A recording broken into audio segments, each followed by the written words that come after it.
Muito bem, meus amigos, esse papo de peso que você assistirá agora é muito mais que 40 anos de heavy metal brasileiro. E aí eu incluo todas as vertentes do metal, porque para falar disso tudo precisaríamos de muito mais tempo, né? Você, por exemplo, que curte as bandas novas e até as já consagradas como Sepultura e Angra e que não viveu aqueles tempos, você que é mais jovem, dificilmente você saberá como era tentar montar uma banda de metal na década de 80. A maioria tocava com instrumentos emprestados, né? Não tínhamos cartões de crédito, né? Ou você comprava à vista ou então fazia aqueles longos crediários para os quais você tinha que ter carteira assinada. E não era todo mundo que trabalhava, né? E por não ter tido esse tempo de falar tudo isso e muito mais nesse episódio, é que eu estendo meus cumprimentos a todas as bandas, mesmo aquelas que não passaram de simples ensaios ou de alguns shows realizados em clubinhos ou nas festas de família.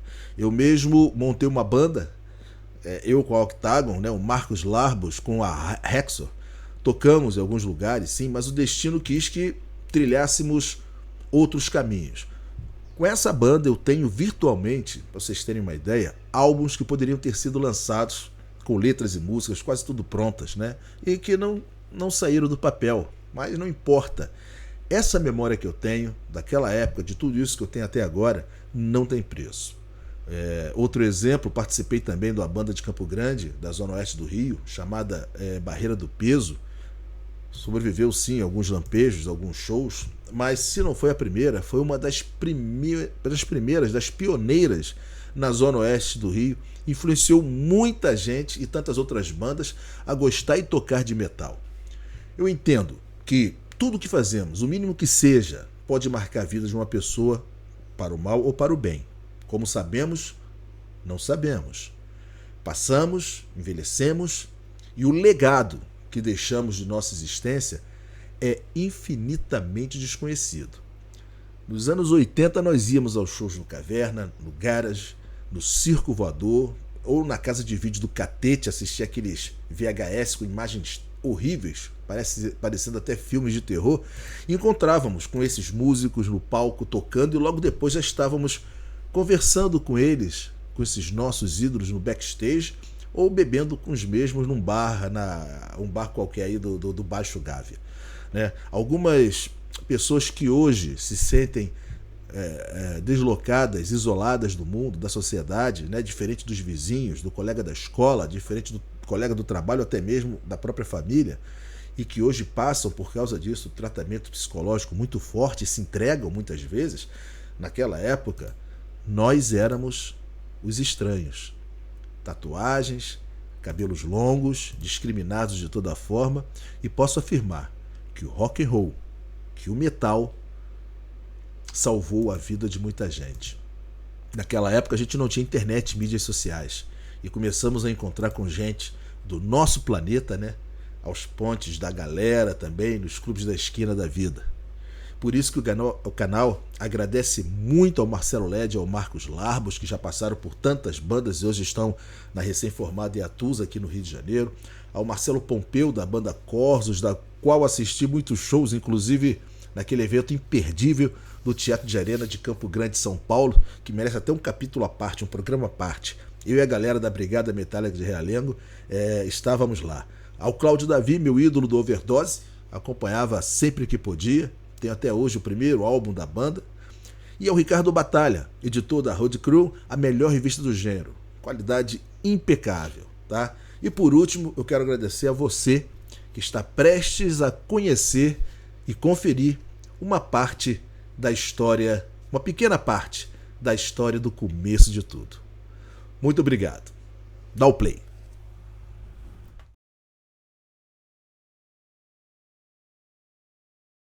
Muito bem, boa noite, galera. Estamos de volta para mais um Papo de Peso e um Papo de Peso especial. Dessa vez não vamos falar sobre aniversário de nenhum álbum, né, que está completando 40, 50, 60 ou 30 anos, mas vamos falar, eu vou dizer que metal nacional está aí na sua quarta década, completando 40 anos, se não completou, e temos aqui representantes, né, dos três principais estados no qual realmente surgiu. Os velhos. Tivemos bandas de outros lugares, mas que vieram para o Rio de Janeiro ou para São Paulo, para Minas Gerais. Deixa eu cumprimentar, agradecendo a presença. Deixa eu começar com quem está participando sempre aqui com o nosso programa, Marcelo Led, da banda Iutasa, recém-formada, né, Marcelo? Boa noite. Isso aí, boa noite. Tamo aí. A mais nova banda de membros velhos do Rio de Janeiro. Também da Iutasa, Marcos Larbos. É o antigo Rimé. Fala aí, Marcos. É prazer. Pô, cara, aí tu vai puxar lá na casa da casinha, na época que eu tinha cabelo. Tinha voz, tinha tudo. Olha, Minas Gerais, gente tá esperando. Ah, não, já tá aqui já, rapaz. Ele tá aqui no final, como é? Ele apareceu aqui agora. Cláudio Davi, representante de Minas Gerais, da banda Overdose. Bom dia, galera. Valeu, prazer estar aqui. Chegando um pouquinho atrasado, mas beleza. Prazer estar Chegou na hora. Opa. Beleza. E agora vamos para São Paulo, né? Marcelo Pompeu, da banda Corsos. Olá. Boa noite, Marcelo. Olá, boa noite. Boa noite a todos. E o editor da revista Road Crew, Ricardo Batalha. Satisfação, Ricardo. Beleza aí. Prazer estar junto com todos vocês aí. Só fera. Opa, eu que agradeço mais uma vez a presença de todos. Lembrando aí, vocês dão aí o nosso compartilhar, curtir, divulga para os amigos. Esse papo aqui promete ser muito bom. Eu vou começar. A gente não poderia deixar de lembrar as bandas precursoras do metal nacional que surgiram na década de 70. Se alguém quiser fazer um pequeno comentário, tá livre. Mas eu gostaria de começar agora com o Ricardo Batalha. Qual foi a sua iniciação no metal, Ricardo? Não foi com metal brasileiro, foi com Black Sabbath. Se não fosse o Black Sabbath, eu não estaria aqui. Mas desde de pequeno mesmo, eu sempre... Por exemplo, o Pompeu eu vi show do Corsos quando eu era pequeno. Então eu ia lá em Praça do Rock, essas coisas. Quando eu era pequeno. Era novo. Começou bem, Batalha. Pequeno assim, vai, não de altura, vai.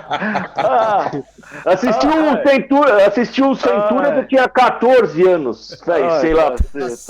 Então, assim, mas eu não peguei banda, sei lá, dos anos 70, eu vi depois, não nos anos 70. Uhum. Isso, como quase todo mundo, né? A gente começou a curtir tudo nos anos 80. Pompeu, sua iniciação. Tivemos aí o Black Sabbath com o Ricardo e você? Eu já era grande, né?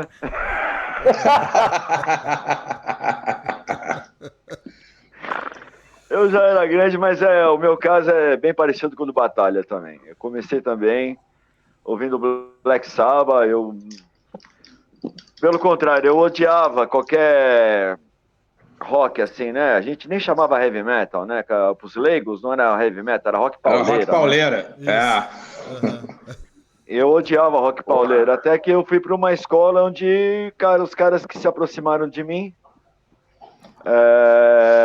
foram os headbangers. Era uma escola que tinha bastante headbangers, se você for parar para pensar em escola, né? A quantidade de headbang que tinha lá era brutal, né, cara? Desde do ginásio até o colegial. Então, foram os caras que...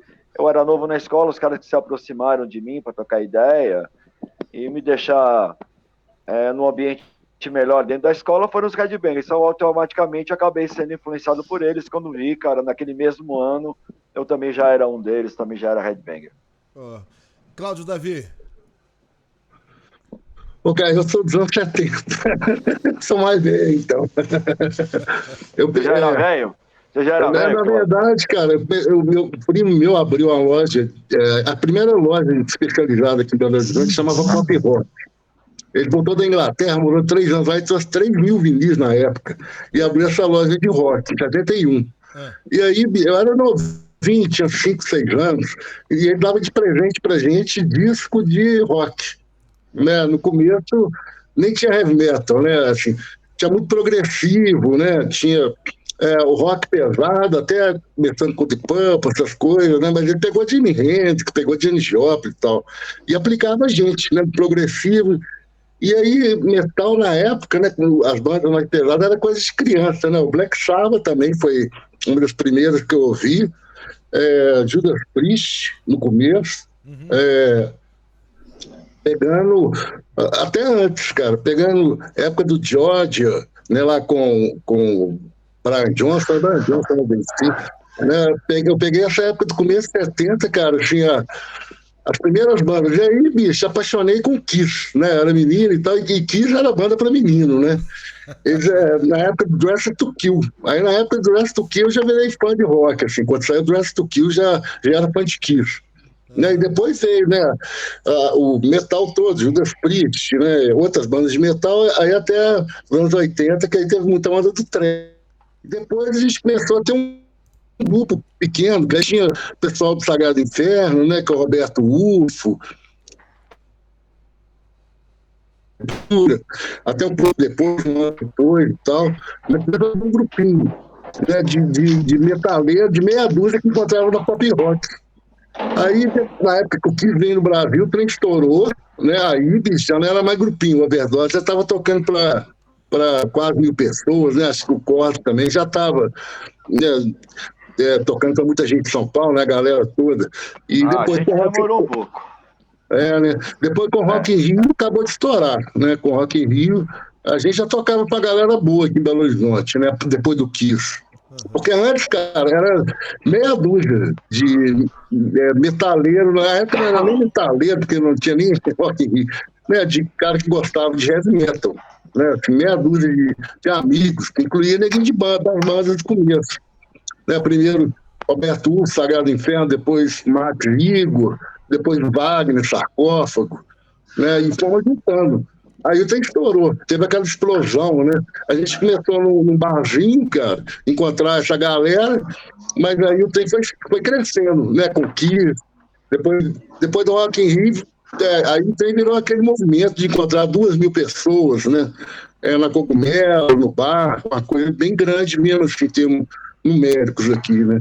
Mas eu peguei dentro dos anos 70, deve ser mais velho ainda. Um pouquinho mais velho, né? Marcelo, Você nasceu que ano? Você nasceu que ano, Cláudio? 66. Então você é mais novo do que eu, pô. Um ano mais velho que eu. Pô, então fudeu. Agora acabou de tocar, então. Tá gozando. Vamos lá. Eu sou de 65. Só entrei tarde no metal. Ah, não, mesma idade, né? Mesma idade. Ano. Marcelo Led, o Cláudio mencionou o Kiss, né? Que também foi quando minha introdução no heavy metal, foi quando comecei a gostar de heavy metal, foi com o show do Kiss no Maracanã. E você? Ah, cara, assim, de rock, essas paradas assim, foi o Kiss, né? Em 83. Então seu nome tem que ser Marcelo Kiss, não Marcelo Led. Despirocou a minha vida. Mas se a gente parar pra pensar, antes tinha uma parada chamada Banana Split, que os caras faziam uns rock, assim, fantasiado de bicho, e eu era vidrado naquela porra. E foi aquilo que começou a me chamar a atenção pra instrumento, sacou? Aí depois do Kiss, eu conheci o Venom. Nossa depois senhora. que eu fui conhecer o Led Zeppelin. Aí quando eu ouvi Led Zeppelin, fudeu. Aí eu virei o Marcelo Led. Na verdade, porque tinha um monte de Marcelo, né? Tinha muito Marcelo. Por causa disso. Aí era Marcelo não sei o quê. O César, de repente, vai lembrar Marcelo Ozzy, que tinha lá brigada lá. Aí tinha o Marcelo Metallica. Cara, tinha um monte de Marcelo. Aí os caras, pela banda preferida, começaram a chamar pela banda. Então virou Marcelo Metallica, Marcelo Ozzy, Marcelo Led. Por isso ficou Marcelo Led. Aí tá até hoje. Marcos. Eu até tinha comentado em outro programa, né, com você, mas eu comecei, né, porque foi muito interessante, porque eu não sabia o que era heavy metal.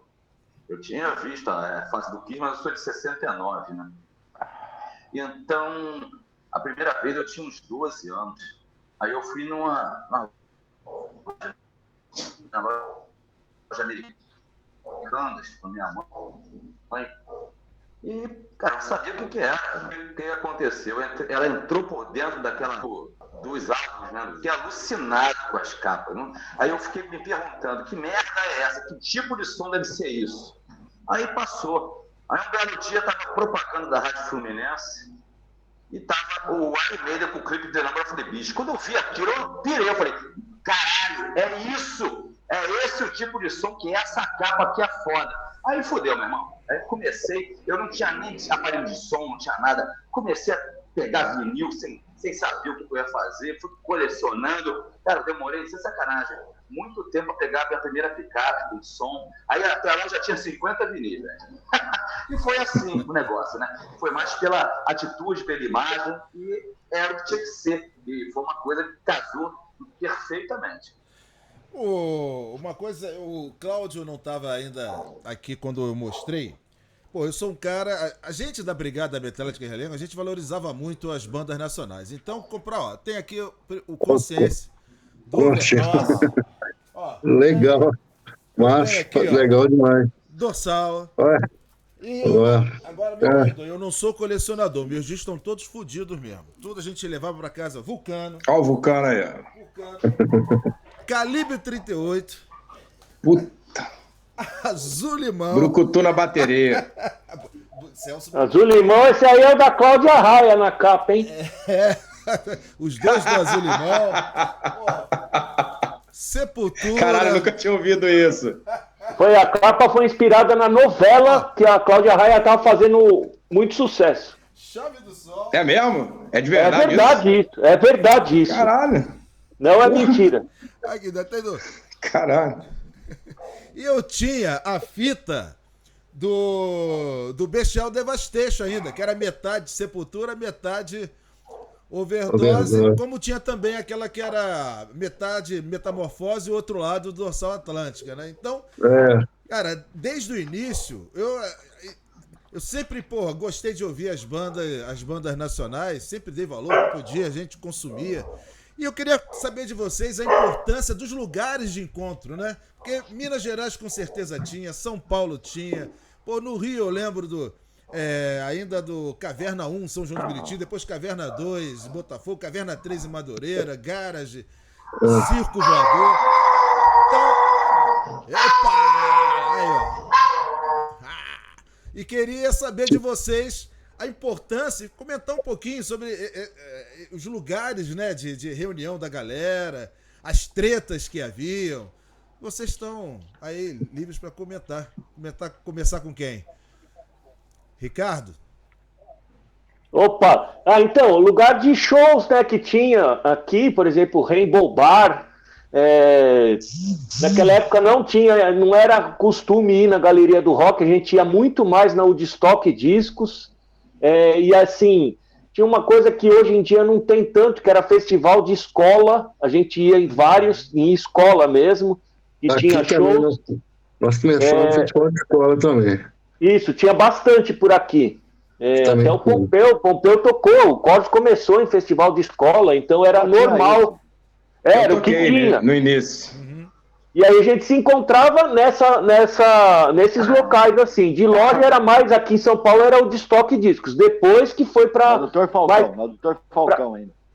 Ainda era na José Bonifácio. Depois José foi para... Bonifácio, pode crer. José Bonifácio. Isso, aí depois ele mudou, assim, em 85, quando eu tava tendo Rock in Rio, ele mudou para Anhangabaú, Doutor Falcão. E aí começou a ir na galeria e depois ir na Woodstock junto. Mas no começo era mais na Woodstock mesmo. Uhum. Eu endosso tudo que o Batalha falou. Tinha o Rainbow Bar e também tinha o Blackjack. Que basicamente isso. Foi basicamente onde o Corsos se fixou, né, na cena, né? Era um bar meio de boy no início. A gente foi a primeira banda de metal a tocar lá, não tinha nem palco. Era na época do Paulinho Heavy ainda. Paulinho Heavy tinha as garrafas no teto, né? O palco lá no fundo. Não tinha palco. Eu me lembro. Nem tinha palco, era só som mecânico. Aí um dia a gente era tudo do mesmo bairro, né? Porque eram galeras de bairro, né? que na época assim, do início, né? Era tipo que nem 300, né? Que nem aquele filme 300. Tudo, ó, se você somasse todo mundo, não dava 1000 nego. Entendeu? Uhum. Era... Desculpa, não pode falar nego. Caramba, que bosta. Eu sempre esqueço disso, cara, mania.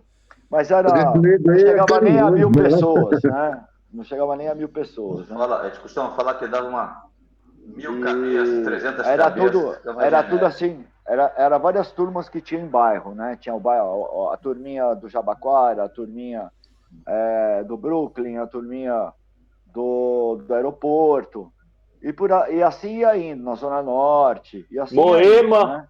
Moema, e assim ia indo, né? Então a gente acabava se encontrando todo mundo quando tinha festival de escola, que a gente sabia que existia outras pessoas que gostavam da mesma música que a gente.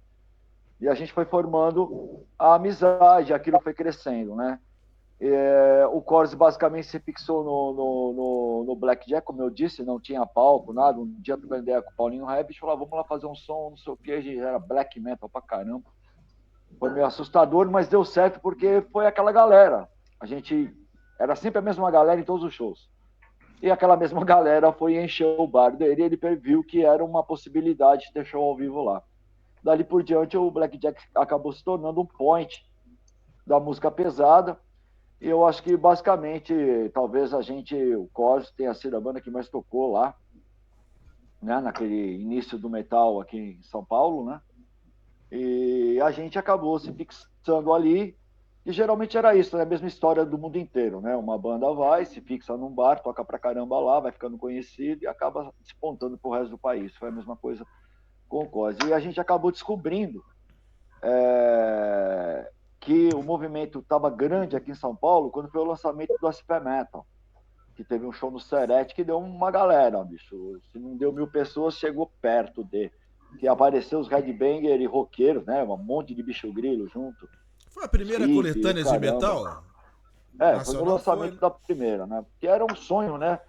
Para todo mundo de São Paulo participar do SP Metal. Era meio que um sonho de consumo para todas as bandas, né? Eu posso dizer que musicalmente, né, hoje com mais experiência e sendo produtor musical, que era, a gente fazia ali a coisa na raça, né? Era bem pobre, né? O Corsos e todas as outras bandas era tosca, né? Era tudo as músicas, construção de música. Mas geral gostava, né? Porque a gente não tinha outra opção, né? Mas tem um valor muito grande, tem um valor muito grande. Tem um valor muito grande para o seu começo, né, de tudo, né? Uhum. Então, como já dizia o ditado, em terra de cego, quem tem o olho é rei. Então, pra gente, naquela época, todas as bandas que existiam eram como se fossem as bandas gringas, cara, como se fosse o Iron Maiden, como se fosse Judas Priest, né, e Motorhead, e todas as bandas que existiam, cara, e diferente que a gente tinha uma qualidade. Tinha também, eu posso falar que tinha a Praça do Rock, que a gente viu muitas dessas bandas que foram pro SP Metal na Praça do Rock. Uhum. Então aí foi outro ponto de encontro que ia bastante gente, que nem o Pompeu estava falando, era como se fosse o nosso Monsters, né? Só de banda nacional, último domingo de cada mês. Então lá também é um lugar que eu conheci bastante gente e muitas bandas. Na Praça do Rock foi bem importante também. Também. Posso terminar só o que eu estava falando? Senão vai parecer que eu sou contra as bandas nacionais. Eu só acho que tecnicamente aquele começo a gente era muito tosco, né? A gente sabia meia dúzia de notas só. Acho que o Cláudio, todo mundo que é dessa época aí que fazia música, sabe muito bem que não dá para comparar com o conhecimento musical de composição que nós temos hoje, né? Então, mas a gente tem que entender o valor que aquilo representava para o país. Era o início de uma cena onde todo mundo ali, cara, tinha a sua importância muito grande. A gente não via nenhuma banda, na época, o nosso sentimento era tão grande e com tanto orgulho do que todas as bandas estavam fazendo naquela época, que a gente não via de nenhuma forma uma diferença de qualidade. Pra gente era foda, cara. Todas as bandas que tinham era foda, representavam igualmente as bandas gringas lá fora. Você percebia aquela influência muito dois vícios que as bandas nacionais tinham. O vocalista dando gritos em exagero, né? E a bateria virando direto também, cheio de virada. Você percebia na maioria das bandas nacionais, talvez influência do Judas, né? Do Iron, né? Porque naquela época da nova onda. Eu penso da seguinte forma, cara. Era o que a gente sabia, cara. Meu, você não tinha informação que hoje a garotada que tá no metal começando hoje tem, cara. A gente não tinha informação alguma. A gente, tentava... Cara, ó, você tem uma ideia, cara? Um cara, no começo do Corsos, teve um guitarrista que entrou na minha banda, que o nome dele nem faz parte, assim, da história da banda, porque foi muito pouco tempo que ele entrou, que ele ficou na banda. Ele entrou na banda só porque ele conseguia fazer o solo da Mr. Crowley, cara. Não era pouca coisa, não. O apelido dele era Luiz Jazz, né, entre a gente. E eu nem sei o que o Luiz faz hoje em dia, mas ele por um tempo, ele entrou na minha banda por causa disso, cara. Entendeu?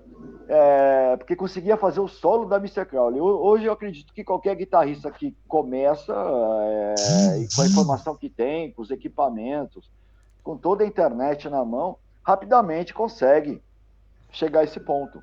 Né? Hoje eu não estou garantindo, não. Na época eu garantia. Na época era embaçado isso aí, cara, entendeu? Então, era isso aí. Esse cara. aí era o solo, né? Eu nem digo que os cantores exageravam, que os bateristas exageravam.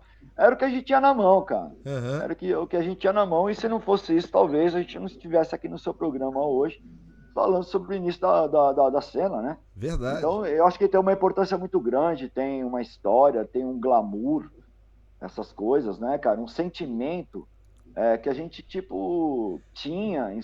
A gente não tinha sentimento de riqueza, não tinha sentimento de carreira. A gente queria estar ali, cara. A gente queria estar ali, a gente queria ter uma banda, cara. Não importava se você era bom, se você era ruim, se tua banda era tosca ou não, cara. Todo mundo ia ver, cara. Todo mundo ia assistir. Não tinha outra coisa, cara. Quando o Kiss chegou, para ter outros shows demoraram mais um ano e pouco, entendeu? A gente sonhava em ver o Brasil numa rota de shows internacional como é hoje, por exemplo. Uhum. A gente sonhava com isso, porque não tinha. Eu acho que a coisa só começou a modificar quando veio o Rock in Rio, entendeu? Aí a gente começou a cair na real que a gente viu tanta gente naqueles dias do metal, no Rock in Rio, mais do que qualquer... Porque o Rock in Rio nunca foi um festival só de rock, né? Então a gente viu ali tanta gente no Rock in Rio, a gente entendeu a dimensão que era e começamos a pensar um pouco mais profissional. Acho que todas as bandas e músicos daquela época tiveram um start em 1985, 87, entre 85 e 87, para que nos anos 90, quando chegou a MTV aqui, foi o grande lance mesmo, que começaram bandas a ter destaque, começaram a tocar melhor, entendeu? Começaram a compor melhor, começou a ficar um som já... Tem produção, né? Começou a chegar um som já Tem mais produção, né? No nível do que acontecia no mundo, Você tem relato das próprias bandas nacionais que tocaram no Rock in Rio, como Kid Abelha, Barão Vermelho, eles relatam que ficaram perdidinhos no palco, porque nunca tiveram uma estrutura daquela, né? E partir do Rock in Rio... eles ainda tinham uma boiada, cara. Ainda tinha uma boiada isso. muito grande. Bem diferente da gente, cara. Mas, metal. Cláudio, Cláudio, Oi. como é que foi em BH? Não, tem a onda de BH e a onda do Overdose é um pouco diferente de BH em geral. BH sempre foi um lugar mais pesado, né? E Overdose, desde o começo, a gente queria uma onda mais técnica, né? Desde o século XX já tem uma certa técnica nos solos, né? O baterista tinha 30 anos, ele tinha o dobro da minha idade. Então ele já tinha mais bagagem ainda, o Elinho, né? Uhum. Ele já tinha mais bagagem de progressiva dessa onda dos anos 70 e até... Então foi um pouco diferente. A gente já começou... A gente era muito ambicioso musicalmente. Desde o começo a gente queria ter essa coisa de... Até o Willie Big, né? Até o Willie Big a gente já tinha essa onda de tem que crescer tecnicamente, musicalmente, tinha essa onda de crescimento musical mesmo.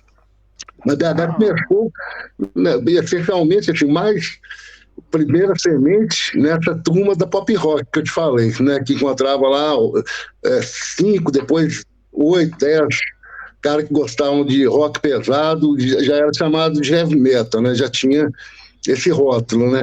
No começo não tinha nem rótulo, né? Não tinha o rótulo heavy metal, tinha as bandas de rock pesado mesmo. Até a Globo começou a chamar a gente de metaleiro, aí que foi uma merda. Aí foi o Rock in Rio da Globo, né? Não ligo. Glória Maria. Foi a Glória Maria. Aí, essa turma, cara, acabou que a gente começou a marcar de beber em boteco. Então, virou encontro de sábado. Todo sábado, essa mesma galera encontrava de beber. E essa galera foi aumentando, né? E proporcionalmente, essas ondas de show no Brasil também. A onda do Van Halen veio primeiro, mas Belo Horizonte foi até cancelado. No Rio eu vi, graças a Deus, vi o show do Rio. Mas Belo Horizonte tinha essa galera que foi crescendo bem rápido. Aí, bicho, aí começou a Cogumelo, né? Já no ano 85, Overdose já tocava para mais de 1.000 pessoas, né? Quando a gente lançou o disco, Sepultura, né? Então, aí, bicho, nessa época do começo, até antes mesmo, né? Do Overdose Sepultura, a galera começou a concentrar na Cogumelo, que ela começou. Na verdade, quem começou a vender fita de cassete aqui, gravar para a galera, quem tinha mais disco era eu e meu irmão. E o Roberto Urso depois também. Então a galera vinha até a gente para conhecer o que estava saindo. A gente ouvia na Fluminense do Rio. A gente, para descobrir, né, meus pais tinham um apartamento de Cabo Frio, a gente levava um radinho para gravar o Guitarras, né, que é onde até o Overdose começou também, né, em 84, né, foi para o Brasil inteiro, da Fluminense, para gravar o Guitarras. Então a gente tinha mais disso que a galera, mais conhecimento, então a gente acho que começou um pouco antes, né, da galera aqui de BH. A galera de BH já pegou o thrash metal alemão, né, de cara, né, já pegou lá mais pesado, death metal, né. A gente não, a gente tinha escola de Judas Priest, Iron Maiden, né, misturada com Metallica, com The Area, né, mais Anthrax, Metallica, Exodus, né, com essa onda mais técnica, né, até do thrash, né. E beleza, aí com isso, cara, o Cogumelo começou a encher, né, porque a gente trazia essas fitas, aí o João da Cogumelo, né, começou a pedir os contatos do Valchina, o estoque, que a gente tinha mais contato. Na verdade, a gente já comprava na Barato e Afins, comprava no Shop Gaber, no Rio também, em outras importadoras, antes mesmo do estoque. A gente já tinha alguns discos importados, principalmente do Kiss, da coleção toda importada, era fanático com Kiss, ainda gosto muito, pra falar a verdade. E aí, bicho, com isso a Cogumelo pegou o contato, Aí começou a galera aparecendo no Cogumelo, enchia o Cogumelo.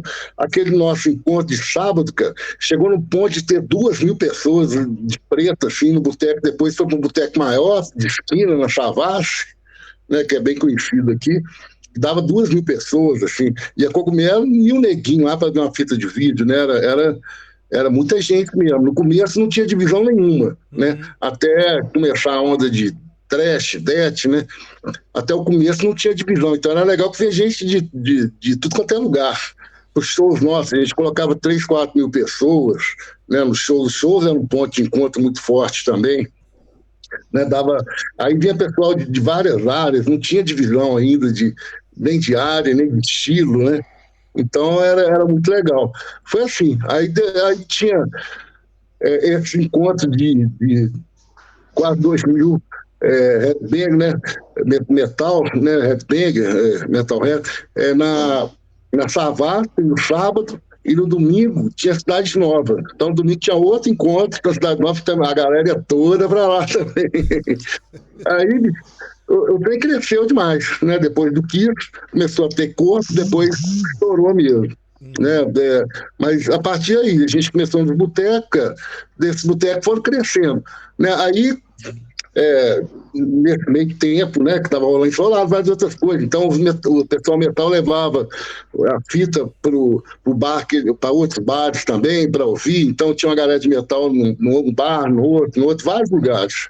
Né, assim, a onda metal aqui espalhou rápido demais. E realmente é muito metal. Tinha em São Paulo também, a gente tocou, graças a Deus, tocamos no Caverna, tocamos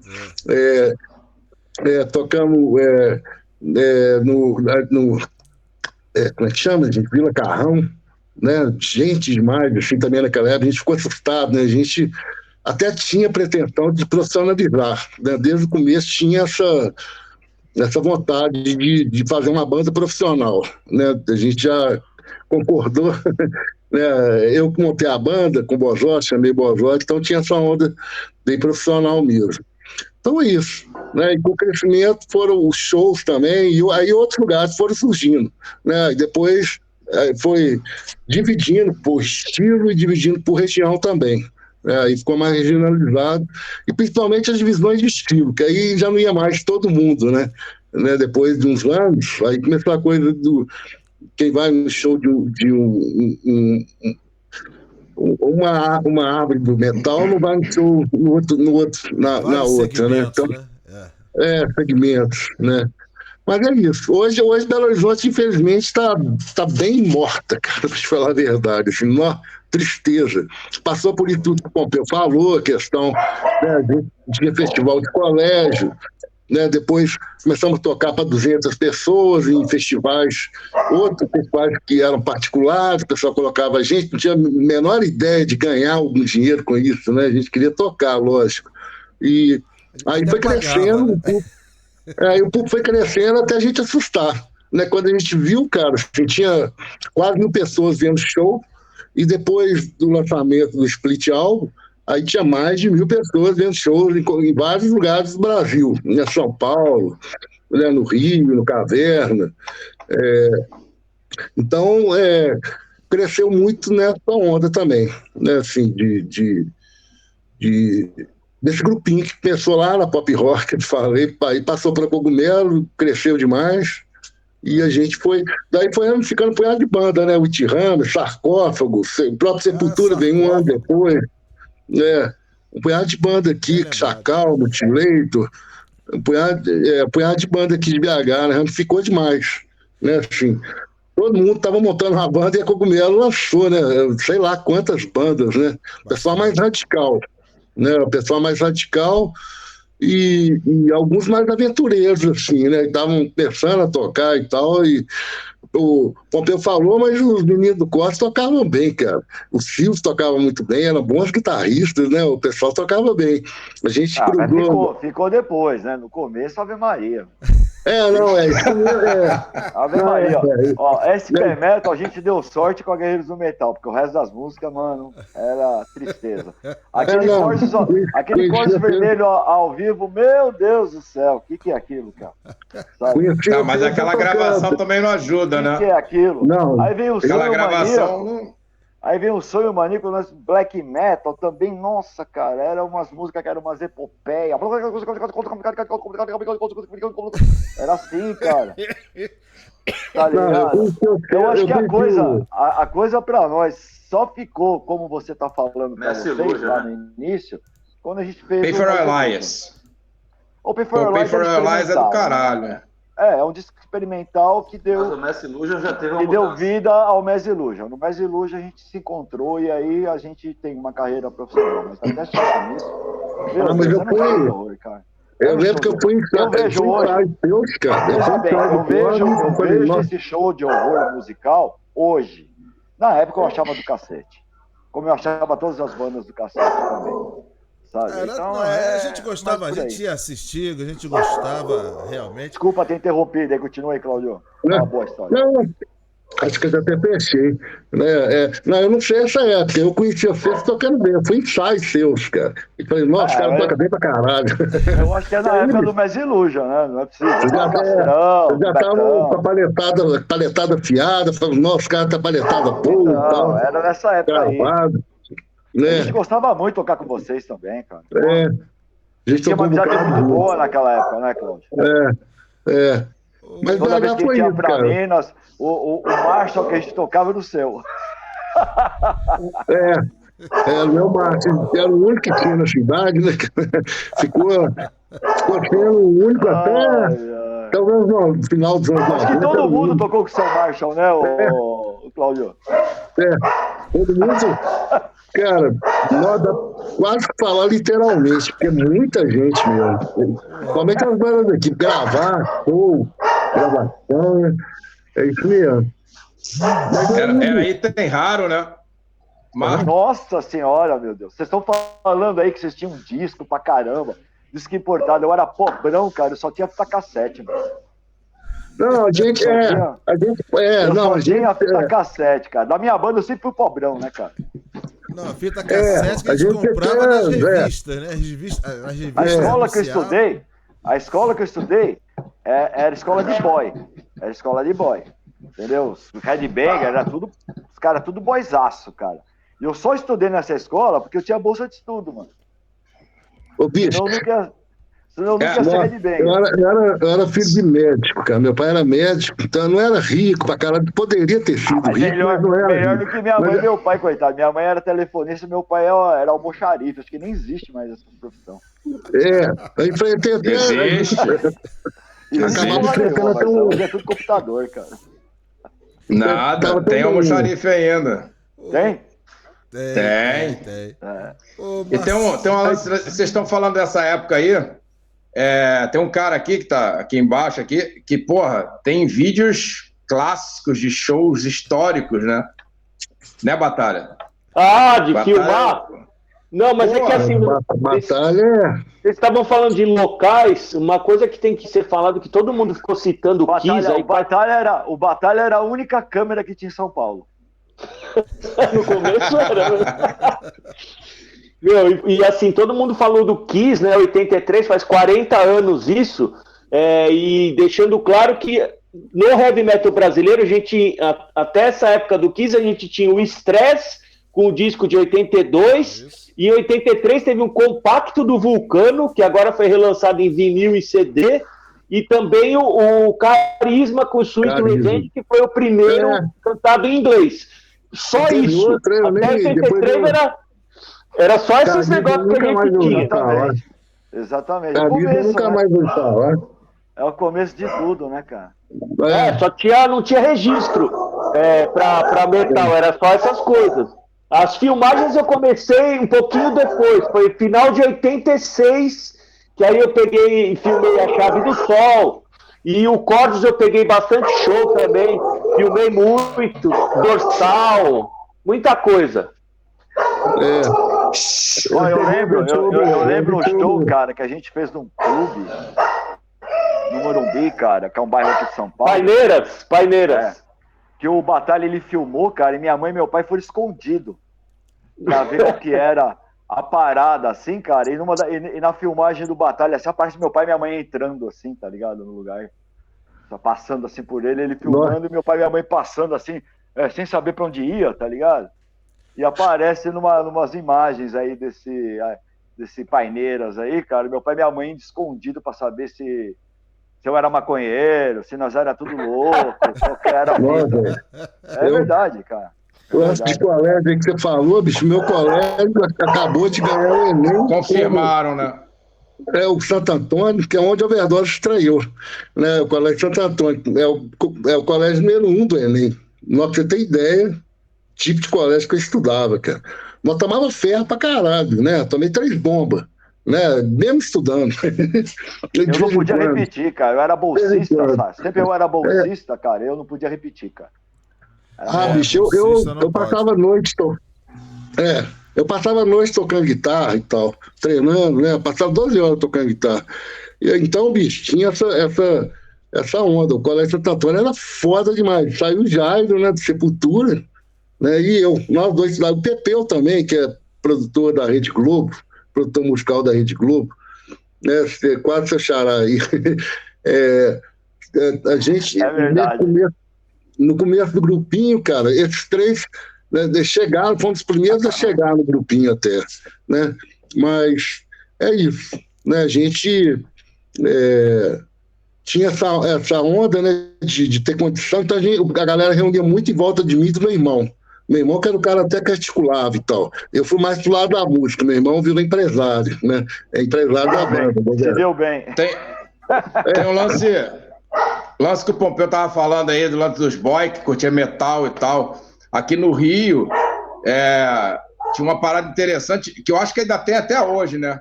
Galera mais boy, assim, da Zona Sul e tal, não tinha punk. Só tinha punk no subúrbio. Tipo Jabu, era ponte de punk. Lugar, acho que em qualquer lugar. E na Zona Sul, você não achava punk, cara. Só que aqui no Rio, os subúrbios, tinha punk e tinha metal. E aí a gente se dava super bem. Eu fui a vários festivais de punk. Cabeludo, amarradão, camisa de banda, assim, camisa do Anthrax. Eu lá, ficava amarradão assistindo as bandas. Se você parar, é o que o Pompeu tava falando, né? Você parar pra pensar hoje em dia, né? Cara, simplesmente dava pra entender absolutamente nada do que as bandas tocavam. Mas a gente gostava pra caralho. Exatamente, cara. Era tosco, o equipamento era tosco, as bandas eram toscas. Ninguém tinha uma noção, assim, de produção, Cara, primeiras bandas que eu tive, vários shows, eu tinha uma luz branca. Meu sentimento era... Eu acho engraçado ouvir hoje. Tá ligado? Meus trabalhos, principalmente, cara. Eu acho engraçado ouvir hoje. Mas na época, porra, cara. Acho que o tesão era estar no palco, né, cara? Eu fiz vários shows em que, porra, tinha uma luz branca, assim. O split do Overdose com Sepultura, por exemplo, Sepultura já todo mundo falava pra caralho, cara. Era absurdo, assim, cara. Aqui em São Paulo, como falavam dos caras. Tá ligado? No split. Mas eu, particularmente, gostava mais do Overdose. Eu não entendia. Não entendia nada daquele split, as músicas Sepultura. Eu não conseguia entender, cara. Era muito emboladão, né? Sei lá mas não sei explicar. Eu nunca mais ouvi. Eu não sei mais, né? Eu teria que ouvir hoje pra ver o que eu sentia. Mas eu sei que eu tinha um sentimento mais legal do Overdose, por exemplo. Entendeu? Eu não entendia por que falavam tanto daquele disco e do Sepultura. Se eu achava o Overdose muito mais legal, por exemplo. Deixa eu aproveitar essa deixa aí do Pompeu sobre o que ele acabou de falar. Tá dentro aqui do tópico a gente comentar o seguinte. O que faltou, ou as bandas promissoras, ou bandas que não tiveram talvez o mesmo sucesso internacional que um Sepultura, que um Angra, né? Vocês podem citar algumas? E por quê? O porquê que será que não tiveram esse sucesso? Porque aqui no Rio, porra, Azulimão era fanzaço do Azulimão. O Dorsal às vezes não sabia, o Carlos não sabia se cantava em inglês, cantava em português, se tocava heavy e tal. E talvez essa, vamos dizer assim, essa indecisão pode ter atrapalhado alguma coisa. Não sei. Eu queria saber de vocês. Algumas bandas promissoras que não fizeram sucesso, por quê? O porquê disso? Eu vou tentar dizer e me incluo nisso, tá? Eu vou tentar explicar rapidamente como produtor musical, como diretor artístico, tá? Tem coisas que chamam, cara, a luz. Existem duas formas de você trilhar na música. Uma é perseverança e trabalho. Arduamente, formiguinha, arduamente, como se não houvesse amanhã, como se você fosse um atleta olímpico, se preparando para uma Olimpíada. Você vai alcançar algum lugar dentro da música dessa forma. E tem uma outra forma que se chama luz. Eu chamo de luz, outros energia, outros, como quiser, que são coisas inexplicáveis na música. Parece que é aquela pessoa e não adianta, cara. É aquela pessoa e não adianta que você faça, você jamais vai ser como aquela pessoa, porque aquela pessoa tem aquele diferencial, sabe? Eu posso dizer isso porque, como produtor musical, já tive a oportunidade de trabalhar com artistas que tinham a luz. Alguns se perderam, deixaram apagar, outros permaneceram e são sucessos, entendeu? Enfim, não tem como explicar o que aconteceu com Sepultura, cara. Não dá para explicar, porque se fosse explicável, todo mundo faria. Entendeu? Todo mundo faria. Então é a mesma coisa. Eu enquadro também a minha banda nisso, a minha rapaziada. Existem coisas que a gente, por mais que faça, por mais que tente fazer, não rola. Por que não rola? Eu vou dizer a principal coisa. Que quem determina o sucesso de um artista é o público. É o público. É você cair, atingir o coração de quem te ouve, atingir o coração do fã. Entendeu? Seja qual for o estilo de música. Aí vem a verdade, vem um monte de coisas, figurino, aí vem contexto, vem um monte de coisa que tem que estar dentro da banda, entendeu? Que hoje eu sei.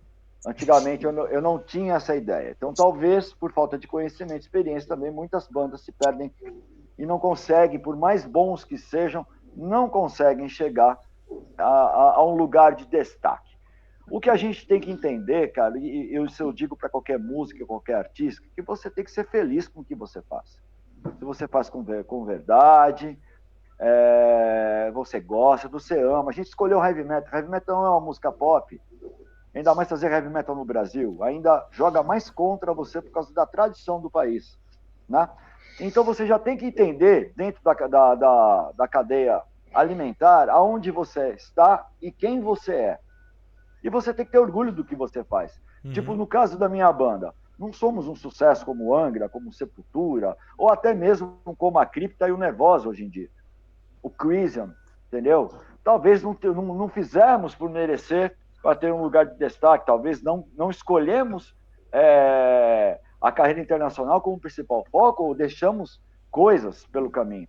Mas eu tenho um orgulho imenso do que eu faço. E eu sou altamente feliz com a minha carreira.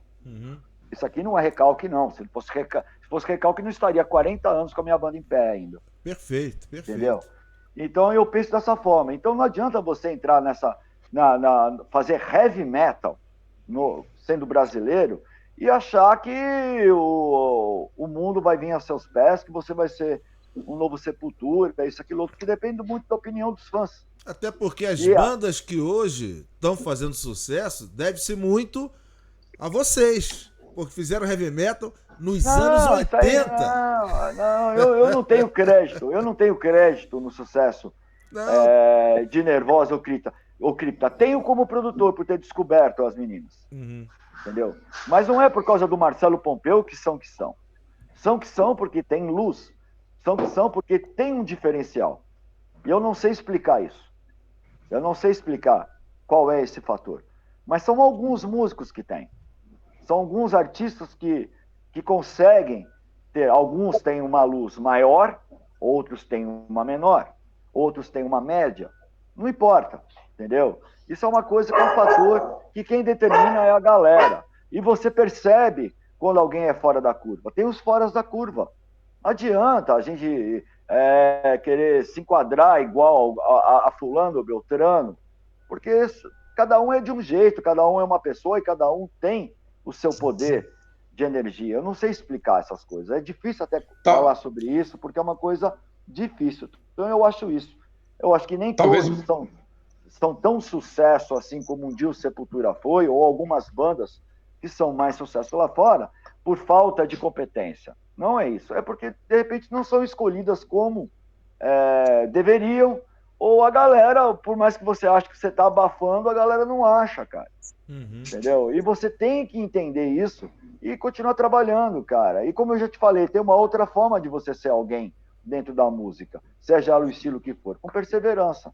É o meu pensamento, entendeu? Cláudio, Marcelo, acho que o Batalha é um cara que... Incluir mais alguma coisa? Acho que o Batalha é um cara que pode falar bem dessa parada aí, porque tem uma visão. Apesar de que o Batalha também foi músico, né? Também tocava batera.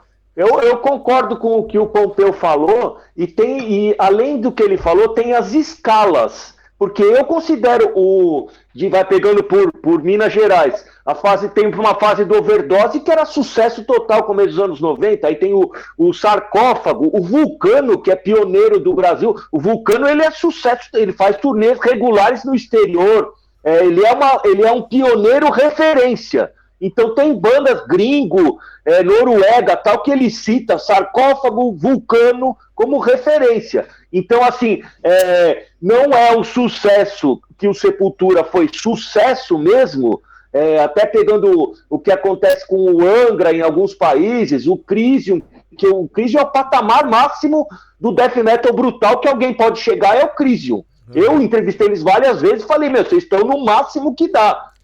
Pelo estilo brutal death metal, que é isso mesmo. E aí tem uma outra coisa que a gente tem que ver no cenário interno, algumas bandas que cantavam em português que poderiam ter dado um passo a mais. Eu coloco nessa lista o Golpe de Estado. O Golpe de Estado poderia ter sido aquele mainstream do rock pesado nosso, do nosso. E dos anos 70, o primeiro disco de heavy metal do Brasil foi do Stress, porque uma banda chamada Rock da Mortalha, dos anos 70, não gravou. Porque essa era meio Black Sabbath, seria a primeira banda de metal do Brasil. Então tem umas coisas que nem o Pompeu falou, às vezes o cara não tem luz, não tem capacidade, não teve a oportunidade de ir lá e gravar, aí ficou pelo caminho. Então aconteceu. Não, assim, de ir atrás. Quadro capacidade. Não, o que eu tô falando assim, a capacidade, aí a oportunidade de ir lá e gravar. O cara, não tem. Tem quem for. A história do Stress fala por si. Os caras não tinham estúdio lá, eles foram até o Rio, se mataram para poder gravar alguma coisa. Tem cara que não consegui, tá bom. Aí não foram em frente. Então tem bandas... A perseverança. Perseverança. Aí a gente vê bandas assim, só citei o Golpe de Estado, porque era em português, era um pouco mais de gente que veio do metal, né? O Elcio Aguirra veio do Árpia, que é pioneiro também, e eles poderiam, todo mundo aqui falava, porque eles enchiam todos os lugares. Aramaçã, Dama Choque, Projeto SP, tudo do Golpe de Estado era lotado. Eles poderiam ser um pouquinho Barão Vermelho, e não chegou. Não chegou. Aí vem os problemas também, né, Batalha? Às vezes pede, muda a formação, pede alguém importante. Aí vem os problemas. Também tem os problemas que atrapalham o caminho de um artista. É verdade. Aproveitando aqui o Ricardo. Ricardo, alguma revista aqui, ó. Comecei a colecionar revista com a Roll. A Roll. Aí depois foi Metal. Metal do Rio, E... É da Metal também, Ricardo? Da Metal não, era o Antônio Carlos Monteiro, que também foi da Road Crew, que é da Road Crew e foi da Rock Brigade. E a Metal, ela tinha na Argentina e depois aí era do Rio de Janeiro, a Metal. Só que a Metal dava um belo espaço para o metal brasileiro. E quem começou como fanzine aqui foi a Rock Brigade, né? Que a Rock Brigade de fevereiro de 82. Ela começou com um fanzine que era um fã-clube de heavy metal. Eu tenho essa Rock Brigade. Aí tinha Aí a gente ia no Carbono 14, lá os lugares pegar a Rock Brigade, ou então era sócio e recebia em casa. E era fanzine xerocado. O legal é que assim, a Road Crew agora, indo para o número 177, ela já ultrapassou todas as revistas, incluindo a Rock Brigade, em número de edições. A Rock Brigade, a gente já faz umas 7 edições que a gente já passou a Rock Brigade. Então a Road Crew é a revista que mais números tem na história da música pesada do Brasil. Estou fazendo a 277 agora. Parabéns. E eu tenho todas. Parabéns. E eu tenho todas. E dificilmente será ultrapassada, viu? Nesse caso não vai, assim, não tem como mais, porque já acabou, né, revistas, tudo. A gente teve uma época, eu lembro nos anos 90 que tinha 9 revistas. Agora não tem nada, ou tem um fanzine ou outro esporádico e a Road Crew, mais nada. E antes tinha, um monte de... Era Top Rock, tinha Valhalla, tinha Rock Brigade. A Som 3 lançava alguma coisa de vez em quando. Top Rock mais antigo. Som 3, eu encontrei isso aqui um tempão, a Som 3. O Livro Negro? Cara, Livro Negro do Rock. Um monte de banda brasileira aqui, que é uma coletânea do Leopoldo Rei, né? O saudoso. E do Gilles Felipe, né? Pô, sensacional. Tem um nome de um monte de bandas brasileiras que eu fiquei conhecendo por aqui, antes de qualquer coisa. Bacana. É que as revistas, assim, eu colecionava tudo que tinha escrito heavy metal em revista. Então tinha o Livro Negro do Rock, Enciclopédia do Rock, tudo isso que vocês falaram. Qualquer coisa que tinha escrito metal, heavy metal, a Som 3. A Som 3, era uma revista de equipamento de áudio. Não era de música, assim. Então ele tinha umas coluninhas. Lá saiu, por exemplo, a resenha do SP Metal, saiu na Som 3. Mas não era de música mesmo. Era Sepultura, mas não tem assim. Era de caixa de som, de agulha, de toca-disco. Não era de banda assim, né? Eu ainda tenho, cara, umas são 3 de várias coisas. Black Sabbath, Judas Priest, umas 3 diferentes do Kiss. Guardaram lacrada, cara. Aquelas que tem um pôster gigante. A do Iron Maiden. Eu tenho um monte. Eu tenho alguns aqui guardados ainda. O Paulo Ricardo era fotógrafo da Ação 3. Repórter, e o Maurício Kubrusli era repórter. O Paulo Ricardo era repórter. Era da editora 3. Isso. Paulo Ricardo é o do RPM, pra quem estiver vendo, quem é esse cara? É o do RPM. Na revista da Almeida aparece ele tirando foto. Olhar 43. Foi o primeiro cara que entrevistou o Bruce Dickinson, porque ele estava na Inglaterra. Som 3, Olhar 43, sempre tem que ter o número 3. Ó, tá vendo? Aí, ó. E aí eu começo, Ricardo, mostrando tudo esse material aqui que eu te mostrei. Como é que tá aí o cenário atual? Hoje eu acho que é bem mais fácil você colher material, né, com bandas nacionais do que algum tempo atrás, né? Como é que tá esse cenário? Quando as bandas têm foto, é mais fácil colocar na revista, porque agora é tudo fácil, mas as bandas não têm foto. É mesmo? É o negócio que eu tô falando, eu falo faz tempo isso. Como é que pode não ter foto hoje em dia? Como é que pode?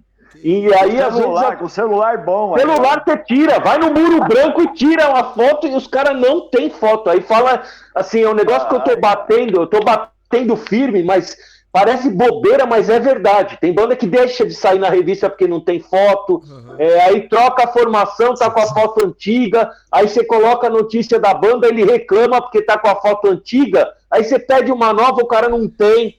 Então, assim, foto tá um problema mesmo. Eu acho que eu colocaria ele num top 5 e a foto tá...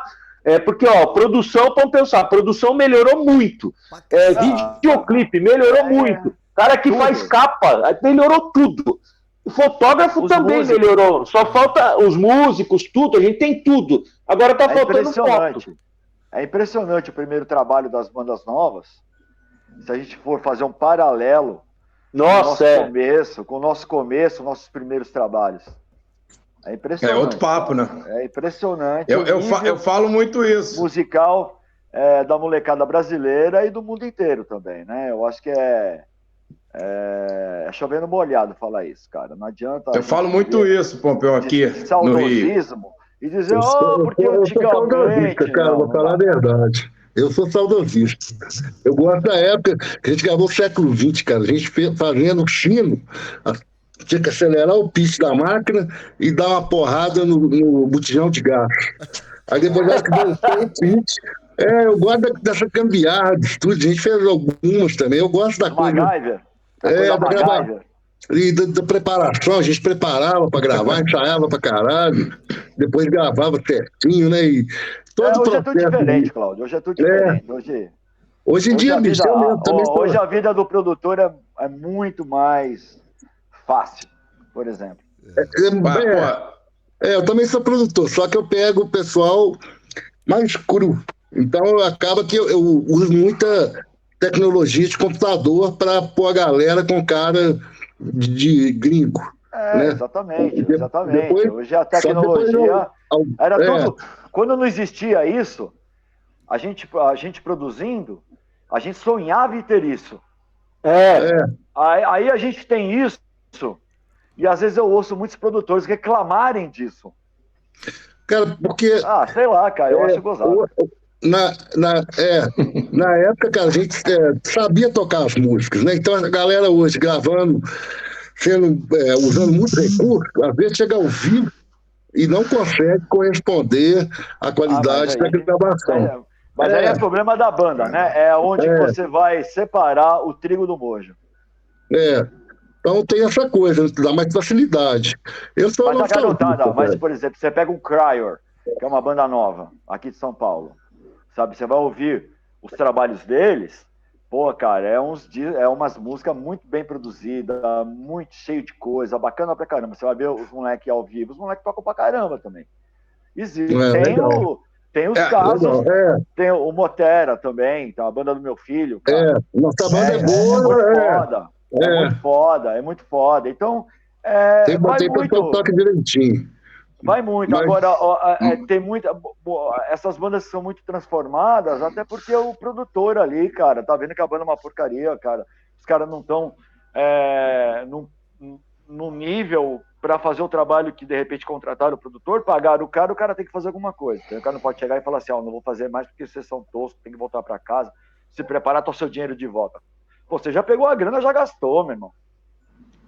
Tá ligado? Uma coisa que eu falo sempre. Cara. Aí o cara vai lá, vai lá e transforma a banda, ué. Aí o que vai acontecer no palco, aí é outro problema, aí é outra situação que já não é mais do produtor. Mas, Pompeu, mas a molecada hoje, eu sempre falo isso, pelo menos aqui no Rio, né?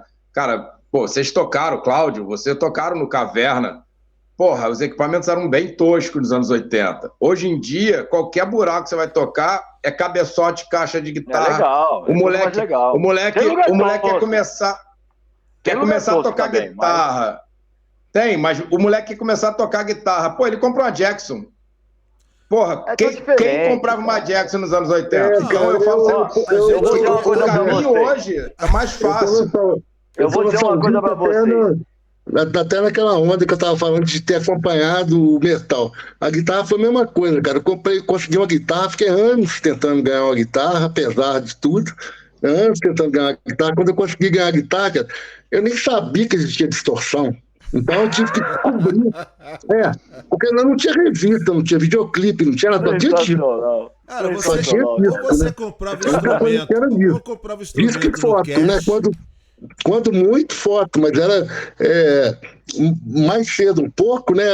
A Pop Rock é mais antiga, né? A revista, mas era a revista importada, que a gente tinha que procurar foto e tal. Então eu fiquei nostalgia como é que faz a corda abafada, tive que descobrir sozinho um harmônico, né? Essas coisas todas do heavy metal. É lógico, gastei tempo, né, para descobrir. Gastei tempo, mas acho legal a coisa da descoberta, do crescimento, né? Assim, hoje em dia a galera tem tudo mastigado demais. Inclusive tudo na mão, é isso que eu falo.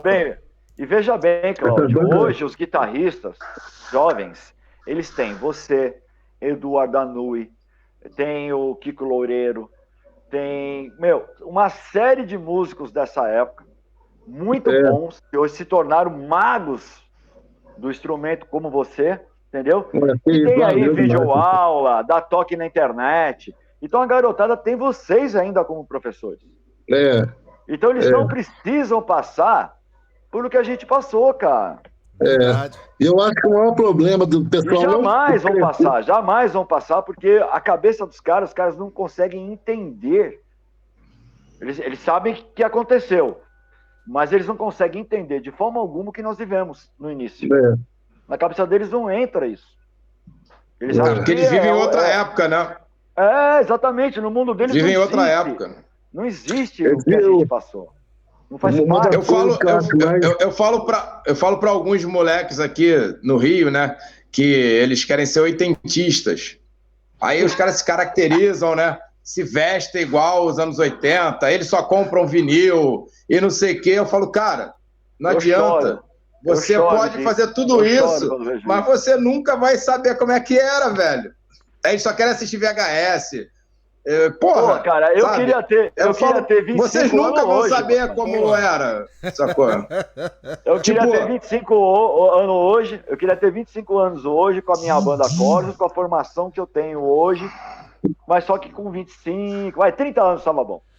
30 anos de idade, com o time que eu tenho hoje, com a galera tocando como toca hoje, todo mundo com a mesma cabeça que tem hoje. Ô Pompeu, mas não é isso mais, não é meu tempo, né? O Marcelo e o Marcos, eles sabem como é que era que a gente primeiro a gente ia de trem pro circo voador. A gente não pagava, a gente pulava o muro da estação para não pagar passagem, para sobrar dinheiro. Brasileirada! Chegava no circo voador, tinha uma grade, um buraco da grade lá. No último vagão. A gente ia no último vagão.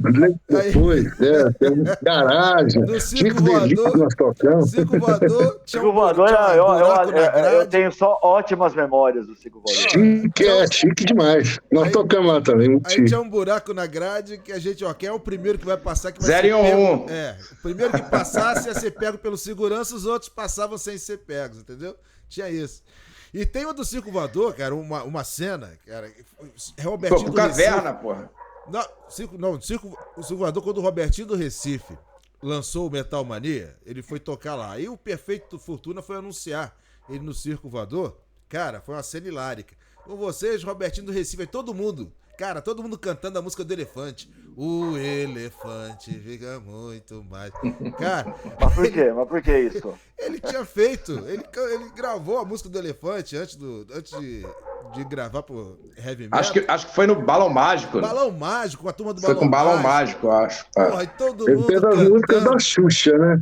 Foi. Ele é compositor das primeiras. Eu achava legal pra caralho. Ele fez um monte de música. Metal Mania. Cara, o cara porra, ele toca pra caralho. Ainda é, né? Porra. Mas uma coisa que eu falo, que eu tava falando, que eu falo com essas molecadas sobre isso, por exemplo, o Marcos tá aqui, né? As aventuras, pô, a gente nos anos 80 para ter show, pelo menos na Zona Oeste, a gente que montava os shows.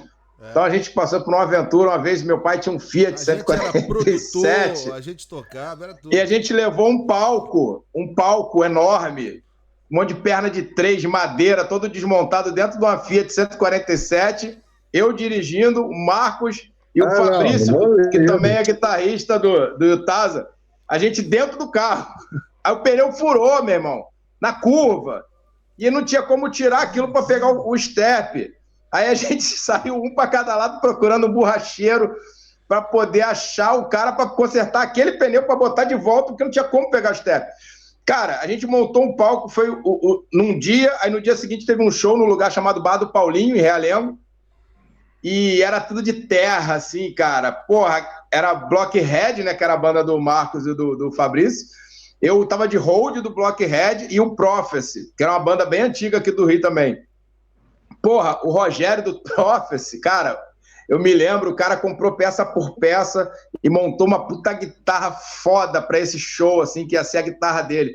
Na terceira música, eu acho, aí subiu um cara por trás do palco, deu um stage dive, cara, e bateu com o calcanhar do pé assim na mão da guitarra, aí a mão da guitarra ficou assim, ó. Nossa, cara, que roubado. Aí o Rogério ficou puto, tá com a guitarra no chão. O público pegou o cara. O público pegou o cara e jogou fora do lugar, assim, cara. Mas eu falo pra esses moleques que quer ser oitentista, eu falei, velho, vocês nunca vão saber como é que é isso. Eu fui... num lugar que só tem uma luz branca, assim. Isso aí tem no Brasil inteiro, mas, por exemplo, você falou várias vezes do Caverna, eu fui no Caverna 2 em 86, 87, eu vi Necromancer, Anschluss e Explicit Hate. E outra coisa que você falou que é Anschluss, Explicit Hate e Necromancer. E não tinha aqui em São Paulo punk em show de metal. Então, assim, quando eu entrei no Caverna e vi uma porrada de punk, eu falei pros caras que estavam comigo, né? Falei pro China e pro Poleno, falei, porra, vambora. Fudeu, põe aqui, tem uns punk aqui. Os caras, não, cala a boca, ô paulista, aqui não tem essa, aqui é tudo junto. Aí eu entrei no lugar do show, os caras dando porrada com corrente no chão. Outro agitando, dando porrada. Eu falei, meu, o que é isso? São Paulo não tem isso. E em São Paulo, a primeira vez que juntou o punk com metal foi Sepultura e Ratos de Porão. E esse show eu filmei. Foi a época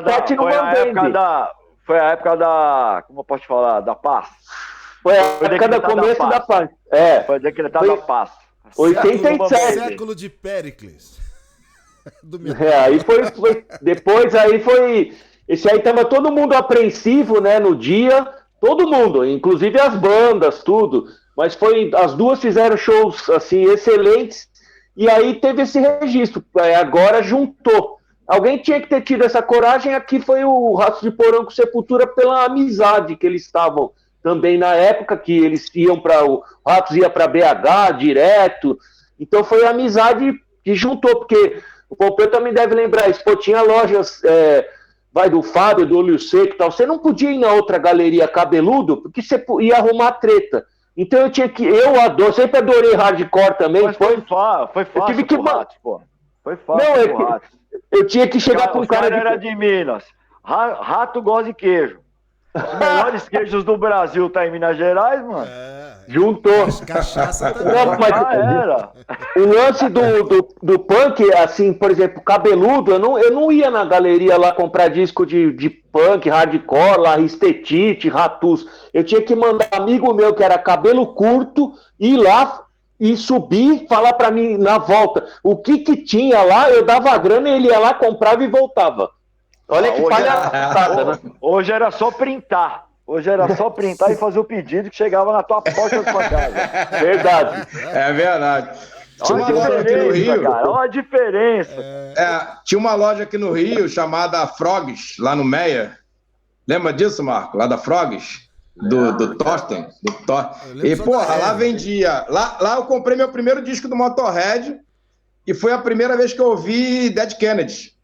Que tinha desde punk de hardcore até metal, thrash, tudo na mesma loja. Aí a galera ia pra lá, ouvia o som, né? Tinha isso, né? A gente ia nas lojas, pô, não tinha muita grana, eu comprava meus discos e as revistas dando calote, né? Eu dava calote nos ônibus, aí ia juntando dinheiro, aí quando tinha uma graninha eu ia lá e conseguia comprar. E, porra, mas a gente ia pras lojas e falava, pô, bota esse disco aí pra eu rolar. Aí os caras ficavam botando disco, a gente ficava trocando ideia e ouvindo os discos. E, porra, era um grande truque para ouvir som. Então, eu ouvi Dead Kennedys pela primeira vez lá, com a Lazy e com o Thorsten, né? Que esse Thorsten era alemão. Mas, porra, como eu falei, eu ia em festival, cara. Lembra do Mauá? Do Colégio Mauá, Marco?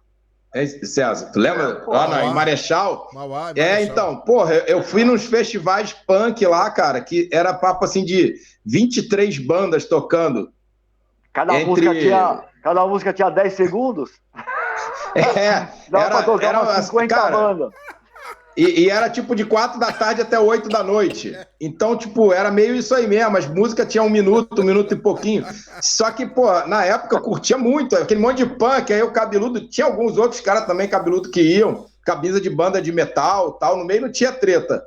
Mas o que o Pompeu tava falando, né?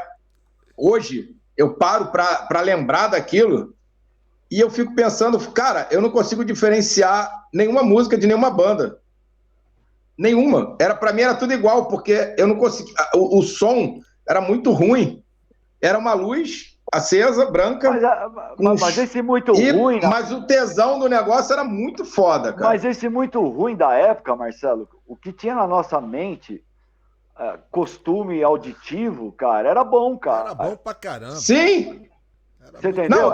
Hoje é fácil. Hoje é fácil você pegar a discografia da época, lá dos anos 80, e ficar ouvindo e ficar rindo, achando tudo engraçado, achando tudo caricato. Como é que a gente tirava a música ouvindo vinil, né? Você ouve o disco de uma banda assim, 3 músicas com as mesmas notas, só muda o andamento, tá ligado? Hoje é fácil ouvir isso e ficar cascando o bico. Mas na época, tá ligado? O conhecimento que a gente tinha, assim, tipo, a memória auditiva, que a gente tinha o costume auricular, e o que a gente conseguia, tipo... porque a gente não tinha outra referência, né? Era muito... Não, tinha as bandas gringas, mas aqui, cara, era um orgulho, cara. Não, mas eu digo, por exemplo, eu digo show. Mas até o show, com tudo horrível, tudo embolado, aquele som de escola tudo zoado, e o caramba, a gente achava muito foda. Bastava ter um pedal diferente, um bombo da marcha. O Caverna, cara. O Caverna tinha um som horrível, foda. Mas era foda. A acústica era horrível. Nossa, Ave Maria, cara. Caverna, Deus é pai, né? Caverna, Deus é pai, né? Porra, mas na época era foda, mas na época era foda. Mas hoje, hoje foi lá que eu te conheci, inclusive. Então, hoje eu penso, Ave Maria, parecia uma escola. Era uma escola. Era uma escola? O Caverna era uma escola. Era. O 2 era do lado do Canecão. O 2. Enfim, a gente tem que entender. O 2 era uma escola. A gente tem que entender, cara, até o sentimento dessa molecada que querem ser oitentista, como você citou, que de repente acha isso legal pra caramba. De repente cria uma fantasia na cabeça deles do mundo que a gente viveu, cara. Sabe? Porque, tipo... Cara, na época, cara, tudo pra mim era muito legal, cara. Porque, olha, eu vou dizer por mim, cara, E não tinha celular. Eu era um cara pobre, eu nunca fui popular na escola, sabe, nem na minha rua, onde eu moro, no meu bairro, sabe, eu sempre fui o patinho feio, cara. E o rock me deu uma notoriedade diferente. Então eu amava aquilo de uma forma, cara. Eu pensava nisso 24 horas por dia. Eu tenho esse sentimento por eu também. Somos dois. Ser patinho feio, né? Falei até do colégio, né? E o colégio, né, era caro e eu era um patinho feio e mais meia dúzia. Então sempre tive essa coisa assim. Não foi por causa disso, não, mas acabou que entendeu, eu gostando de rock, aí que o pessoal gostou mais ainda. Né? Na época, bicho, se fizesse chifrinho, pô, ninguém expulsava do colégio. Mas foi nesse festival de colégio que a gente começou, né? Que eu estava falando naquela hora. Mas foi nesse festival de colégio. Mas é isso, eu também sempre fui. Cara, eu nunca gostei de estudar. Na verdade, eu fui gostar de estudar na faculdade. Quando eu comecei, eu sou psicólogo, né? Mestrado em psicanálise, aí quando eu comecei a estudar psicologia, aí realmente eu comecei a estudar. Até ali eu enrolei. Né? Na verdade, até lá eu não gostava de estudo, tomei 3 bombas e tal. Mas é isso, né? Eu também era patinho feio também. Acho que o metal tem muita coisa. Né, o rock nos deu uma notoriedade, a gente foi alguém. Uma presença, não. Eu de repente, assim, cara, um ano nessa escola, com esses metaleiros, não sei o que lá, montamos uma banda, festival de escola, começamos a tocar, já ia frequentar a loja que o Batalha falou, lá o estoque, todo mundo já falava, o cara do Cós, isso que vinha todo mundo conversar. Aquilo, pra mim, foi uma coisa fantástica na minha vida. Sensacional. Aquilo começou a me dar confiança como ser humano. Pessoal, mas as histórias... Cara, ainda tem, mas principalmente na época, o negócio do rock em si, do heavy metal, né, principalmente nesse começo, que quase ninguém não conhecia quem gostasse de heavy metal, mas por um bom tempo, né? Se o cara gostava de heavy metal, pô, peraí, vamos na minha casa, peraí, o cara já era chegado. Se o cara gostasse de heavy metal, já era amizade. Não, sacou? Então, você encontrar alguém cabeludo, pô, o cara é cabeludo naquela época. Não, cabeludo não, porque... Normalmente. Cabeludo não, porque a gente brinca que eu e o Bozão fomos os primeiros cabeludos de BH, porque não tinha mesmo. Sacou? Aqui em BH não tinha cabeludo. Né? Depois, com o Overdose, a gente já bem cabeludo mesmo, aí começou a pintar os cabeludos. E também foram anos de dura, né? No final da ditadura, né? O negócio de cabelo grande, cara, era dura certa, né? Brinco, tatuagem, cabelo, roupa velha, calça desbotada, tênis all-star. Mas naquela época era demais, né, Cláudio? Naquela época era demais, cara. Era complicado. Era demais. O pessoal, era dura, olha só. Vinha um camburão, a gente já sabia que ia ter dura, né? Deixa eu completar. É o lance do punk, cara, porque eu também tinha esse medo aí de sempre que ia pra São Paulo, cara, uma paranoia com os carecas, sacou? Assim, que a galera se pegar e tava fudido, porque dava pau em metal. Hoje diminuiu bem a quantidade deles, mas ainda existe, Cláudio. Ainda existe. Né? A gente não deu azar de encontrar com nenhum, não. Né, mas morria de medo. Tem um aí, ó. Careca? Aí, ó. O cara não é, né, aquele skin. Mas esse aí é manso. Esse é manso. Os caras eram foda, os caras eram gigantescos, todo mundo morria de medo, era perigoso, os caras andavam armados, era foda, cara. O pessoal... Mas aqui em BH, não, cara. Aqui em BH... Mataram muita gente aqui em São Paulo. Tinha bastante casa, assim. Eu ficava sabendo, quando ia fazer entrevista, quando ia tocar. Agora aqui em BH não, cara. Aqui em BH o punk sempre foi unido ao metal. Né? Era amigos. Na verdade, a gente é amigo dos punk aqui em BH. E o Overdose tem uma história também de atrair punk por causa de letra. Na época, era pouca gente que falava de questões sociais, políticas, econômicas, guerra, essas coisas, com a Overdose. Eles gostam pra caramba dessas coisas. São letras que tem mais a ver com punk, né? Às vezes os Overdose, teoricamente, teriam mais a ver com punk do que com heavy metal. Heavy metal é negócio do capeta, papapá, anti-religião, etc. O punk é aquela música que, falando merda ou não, ele expõe a ideia dele da sociedade até hoje, né? Merda ou não, cara, é uma característica da música. Então, bicho, no lugar que a gente foi, geralmente os punks gostavam de Overdose. Inclusive, tem uma história engraçada, cara. A gente tocando em Detroit, cara. Um dos shows que a gente fez em Detroit, com o Mercyful Fate, cara, né? A gente abrindo pro Mercyful Fate. Cara, aí entrou uma roda de uns 30 careca. Bicho, e devia ter umas 1.500 pessoas no lugar, ou mais, como Mercyful. Bicho, os carecas bicho, simplesmente não deixaram os metal chegar na frente do palco, né? Simplesmente dava porrada. Né? A gente fala, porra, não é possível, cara, tem 2 mil metal, vamos dar porrada nesses carecas. Ninguém tinha coragem, cara. Eles cercaram a frente do palco e não deixaram.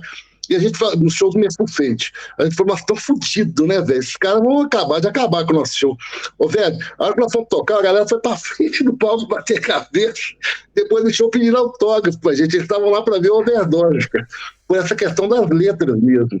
Então, sempre tem, dentro do século XX, tem essa questão social, política, econômica, guerra. Título, né? Século XX, né? Já é claro.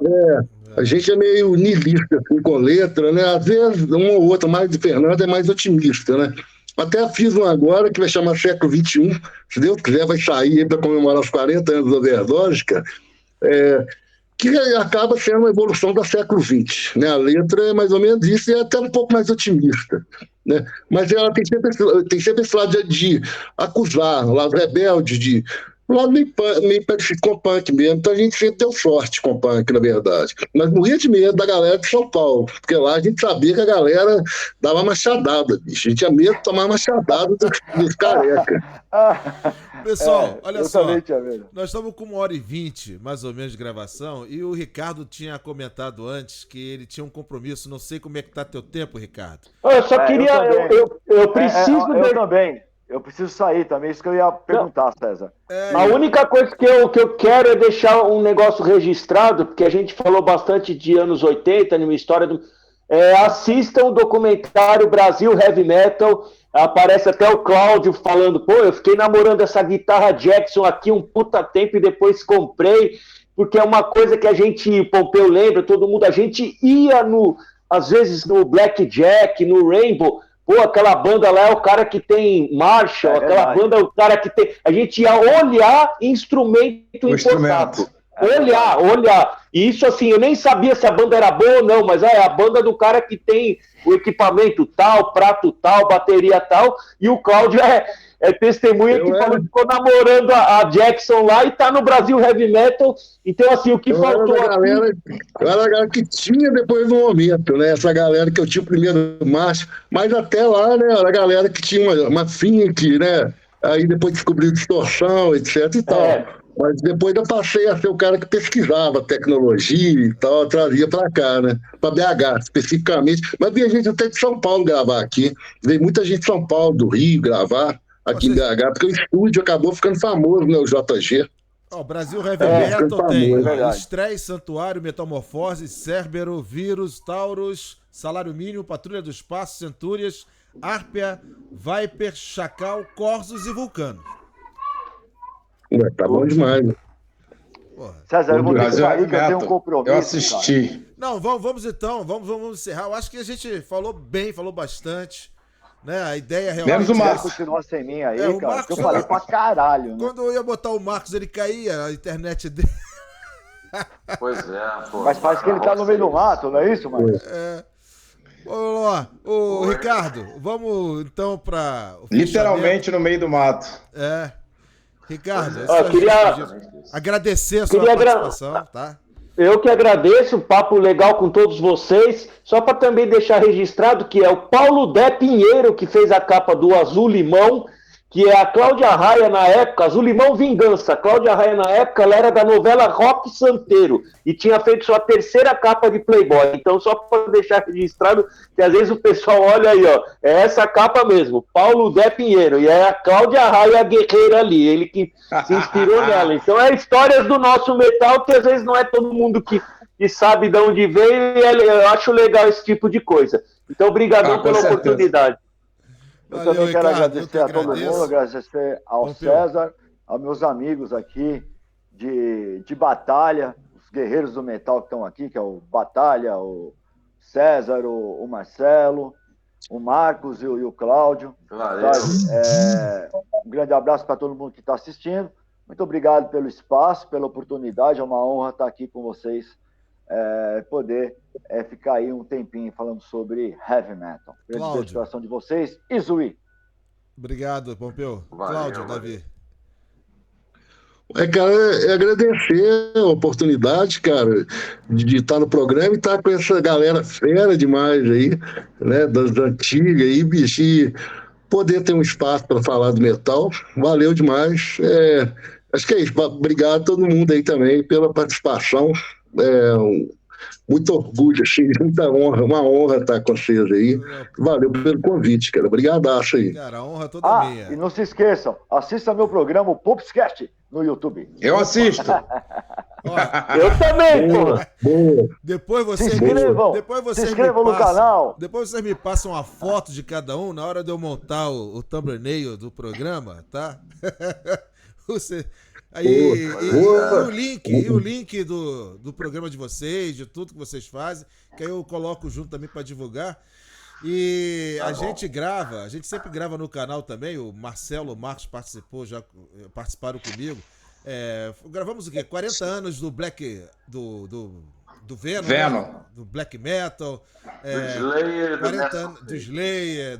Álbuns que fizeram aniversário aí por esse ano, fazendo 30, 40, 50 anos. E qualquer dia eu vou fazer O Batalha já me mandou aqui. Fazer um convite para vocês participarem também, se vocês puderem também, de alguma edição dessas. Tá ok? Marcelo. Cara, sempre bom estar com a rapaziada aí, né? Pô, eu tava falando, eu conheci o Pompeu no Caverna, num show do Pay For Your Lies. Acho que era a estreia do Betão, inclusive, nesse dia. E é legal, pô.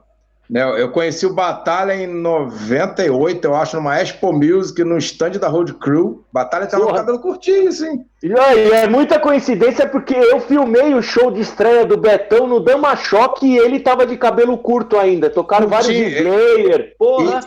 E ele tinha uma camisa escrito Corsos. Ele sempre tocava aquela camisa, né? Assim, vocês falaram do Black Jack, eu tive a oportunidade, a honra de tocar no Black Jack antes dele acabar, que me falaram que agora é um estacionamento, né, cara? E, porra, triste.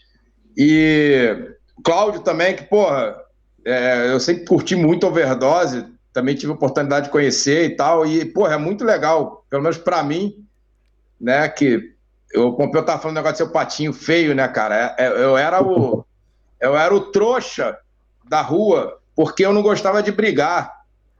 Então, todo mundo queria tirar uma onda comigo, o cara grandinho, e aí, pô, tira uma onda com ele que, porra, se tu brigar com ele, tu bate nele. E aí, cara, quando começou o cabelo a crescer, eu comecei a usar as camisas com os capirotos, né? Porra, aí nego ficou tudo bolado aí, o cara agora tem pacto com o diabo, que não sei o quê, né? Tem até uma história engraçada, a primeira banda que eu tive, minha mãe escutou, falando, vamos fazer a demo. Aí minha mãe olhou e falou, mas até as fitas tem que ter esse nome? Eu falei, não, mãe, não é demo de demônio, mãe, é demo de demotape. Foda.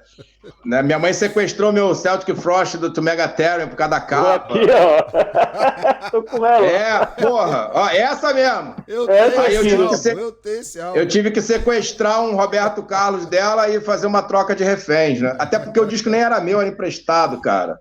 Pô, era foda. Ia lá pra cá do Marcos, lá em Campo Grande, com a galera lá de Campo Grande, porra. Porra, a gente ouvia vários sons lá, que era uma época, assim, maneira, e é muito legal estar com a galera, né, com essas histórias, né? Eu sempre falo lá no nosso grupo lá... Sinistrão mesmo, parada sinistra. Pô, eu falo sempre pro Batalha lá no grupo e tal, já falei algumas vezes, né? Porra, tem que fazer um canal e botar todos esses VHS no YouTube, cara. Pra gente ficar... E Bruno Henrique é Verdão em 2024, hein? É ruim, hein? Palmeiras não tem mundial. Não queria tocar nesse assunto. Eu assisto muitas paradas. Assisto muitas paradas do Cláudio. Tem um canal no YouTube no meu nome lá. Mas tem os vídeos. Tem vídeo. Agora eu não vou falar que não vai ser campeão de nada, não, porque tá penando. Mas o Palmeiras não tem mundial, só para encerrar.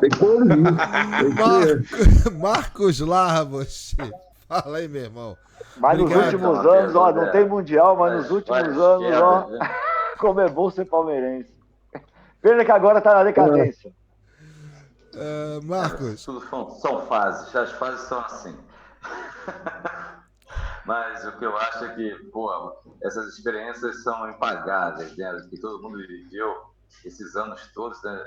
E tudo isso se converge porque o metal é hoje, né? Eu acho isso muito bacana. E todo mundo vivenciou a mesma coisa, cara, de uma maneira ou de outra. Eu acho isso foda.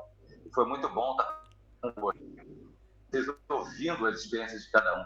Pô, foi, cara, isso aí, se os outros moleques de agora conseguirem ter acesso a isso e ouvir, vai ser muito bom.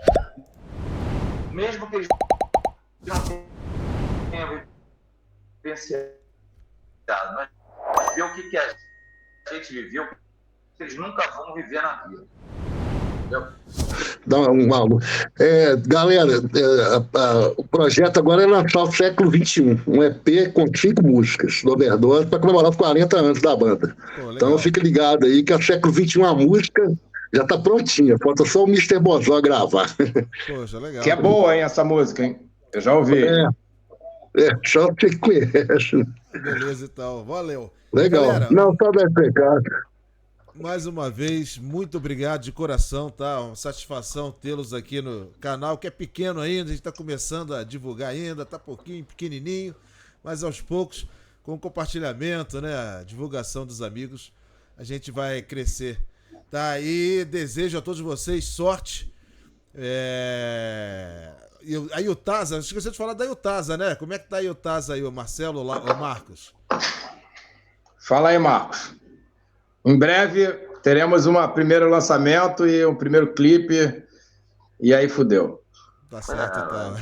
A gente está começando aí um trabalho, ou seja, é um bando de velho que, fora o Marcelo, que tem uma projeção maior no metal, o restante é todo mundo do underground, todo mundo que não saiu do underground, eu fui um deles, né? Apesar de ter transitado por outros estilos, como progressivo e tal, voltei ao metal agora. Não sei se vai dar certo, mas, cara, é mais pela amizade, pela a nostalgia minha e do Marcelo, que pintou essa chance de tocar junto, que a gente nunca tocou, né? Então, eu acho que pode dar uma liga grande. E eu vou te falar, a minha pretensão hoje é fazer uma coisa que a gente faça com o coração, como a gente fazia nos anos 80, sem encheção de saco, porque a gente é velho. E a gente tem que ter isso, se divertir, sem muita pretensão, mas levando tudo sempre profissionalismo. Isso aí é primordial. Enfim, isso que eu acho, né? Não sei se você concorda comigo, Marcelo. Não, é isso. Mas o Iutasa é a banda nova dos velhos membros. Quem não tem nostalgia não foi feliz. E aqui no Rio a gente costuma dizer, se você não frequentou o Caverna, não frequentou o Circo Voador e não foi amassado no show do Motorhead no Maracanãzinho, você não curtiu os anos 80. Não andou de trem, não foi pro lugares na Vila Mimosa, porra, né?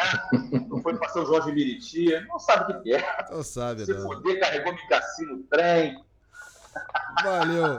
Pessoal, muito obrigado. Dia 24 de novembro, eu estou aí no Rio de Janeiro, apresentando o B-Magic Festival. Opa! E eu vou estar trabalhando. Olha lá.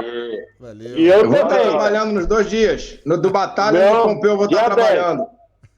Eu vou estar dia 10. Eu vou trabalhar nos 2 dias. Valeu. Eu vou no dia do Taurus, Antares, Ixus, Face Fear, Speed Progress, várias bandas. É dia 10 de novembro o meu. O Pompeu é no dia 24 de novembro. Dia do meu aniversário. Isso aí. Poxa. E olha aí. 58 anos esse dia. Cantar um parabéns pra você. É isso aí, galera. Tô indo nessa aí. Quantos Grande anos? beijo de coração. 58. 58. Opa! Falar com a minha mãe pra fazer um bolo pra tu. Fazer Boa. um bolinho. Falar com a minha mãe pra fazer um bolo pra tu. Eu não vou negar. Opa.